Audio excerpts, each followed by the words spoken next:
আসসালামু আলাইকুম সবাইকে। আজ আমি আপনাদের জন্য নিয়ে এসেছি দারুণ স্বাদের পোস্ত পটল। আমি এখানে নিয়েছি 800 গ্রাম পটল, যা ছুরির সাহায্যে খোসা ছাড়িয়ে মাঝখানে অর্ধেক পরিমাণ চিড়ে নিচ্ছি। এখন এই পটলগুলোকে ধুয়ে লবণ হলুদ মেখে 10 মিনিটের জন্য রেখে দিব।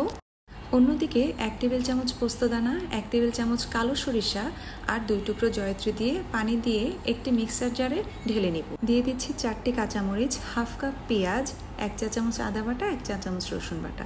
সবগুলো উপকরণ ভালো করে ব্লেন্ড করে নেব। পরিমাণ মতো তেল দিয়ে ম্যারিনেট করা পটলগুলোকে ভেজে নিচ্ছি। দুপাশ উল্টে পাল্টে ভেজে পটলগুলো আমি একটা প্লেটে তুলে নিচ্ছি। একই তেলে 5টি শুকনা মরিচ আর 1 চা চামচ কালো জিরা দিয়ে ফোড়ন দিয়ে তাতে ব্লেন্ড করা সব মশলা দিয়ে একটু কষিয়ে দিচ্ছি স্বাদ মতো লবণ, হাফ চা চামচ হলুদের গুঁড়া, হাফ চা চামচ চিনি, সাথে দিয়ে দিচ্ছি দুধ। এই মশলাগুলোকে সব একসাথে ভালো করে কষিয়ে পটলগুলো দিয়ে দিচ্ছি।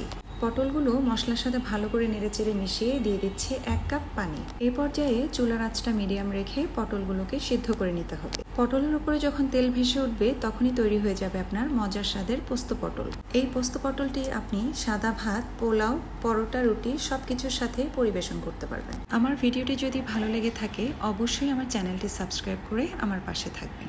আজকের মতো এই পর্যন্তই। সবাই ভালো থাকবেন। আল্লাহ হাফেজ।